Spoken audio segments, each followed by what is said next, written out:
Hello, ഇന്ന് നമുക്കൊരു ഇറച്ചിപ്പുട്ടിൻ്റെ recipe കണ്ടാലോ.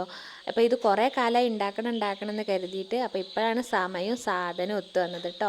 അപ്പോൾ ആദ്യം തന്നെ നമ്മൾ ഒരു ചട്ടി എടുത്തിട്ട് ചൂടാക്കുക, എന്നിട്ട് അതിലേക്ക് വെളിച്ചെണ്ണ ഒഴിക്കുക, എന്നിട്ട് കടുക് പൊട്ടിക്കുക, സവാള ഇടുക, ഉപ്പിടുക, ഒന്ന് വഴറ്റി കൊടുക്കുക. നല്ലോണം ഉപ്പും തക്കാളി ഉള്ളി നല്ലോണം വഴണ്ടി വരണം കേട്ടോ ഇതിന്.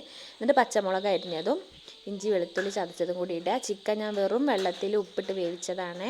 എന്നിട്ട് നല്ലോണം പൊടിച്ചെടുക്കണം. പിന്നെ കുരുമുളക് പൊടി, മല്ലിപ്പൊടി, മഞ്ഞൾപ്പൊടി, കുറച്ച് മുളക് പൊടി, നമുക്ക് ഇഷ്ടമുള്ള മസാലയൊക്കെ ഇടാം.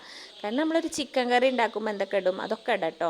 എന്നിട്ട് ആ മസാലയൊക്കെ ഇട്ടിട്ട് പച്ചക്കുത്ത് മാറുന്ന വരെ നമ്മൾ നല്ലോണം ഇളക്കി കൊടുക്കുക. എന്നിട്ട് തക്കാളിയും കൂടി 2 തക്കാളിയാണ് എടുത്തിട്ടുള്ളത്, അതും കൂടി ഇട്ടിട്ട് നല്ലോണം ഇളക്കി കൊടുത്തിട്ട് മല്ലിച്ചപ്പിൻ്റെ ഇലയും കൂടി ഇട്ടിട്ട് ഈ നമ്മൾ വേവിച്ച് വെച്ചിട്ടുള്ള ഈ വെള്ളമല്ലേ, ചിക്കൻ വേവിച്ച വെള്ളം, അത് കുറച്ചും കൂടി ഒഴിക്കുമ്പോൾ ഇതിന് നല്ലൊരു ഫ്ലേവർ കിട്ടും കേട്ടോ. എന്നിട്ട് അതും കൂടി ഒഴിച്ചിട്ട് നല്ലോണം മിക്സ് ചെയ്തിട്ട് അടച്ച് വെച്ചിട്ട് നല്ലോണം ആ തക്കാളിയും ഉള്ളിയൊക്കെ അതിലേക്ക് നല്ല കുഴഞ്ഞിരിക്കണം കേട്ടോ. എന്നിട്ട് നമ്മുടെ ആ പൊടിച്ച് വെച്ചിട്ടുള്ള ചിക്കനിൽ അത് കൈ കൊണ്ട് തന്നെ പൊടിച്ചെടുക്കാവുന്നുള്ളൂ കേട്ടോ. നല്ലോണം വേവിച്ചെടുക്കണം. എന്നിട്ട് കുക്കറിൽ ഒരു 2-3 വിസിലടിച്ചാൽ മതി കേട്ടോ. ചിക്കൻ നല്ലോണം വെന്ത് കിട്ടും.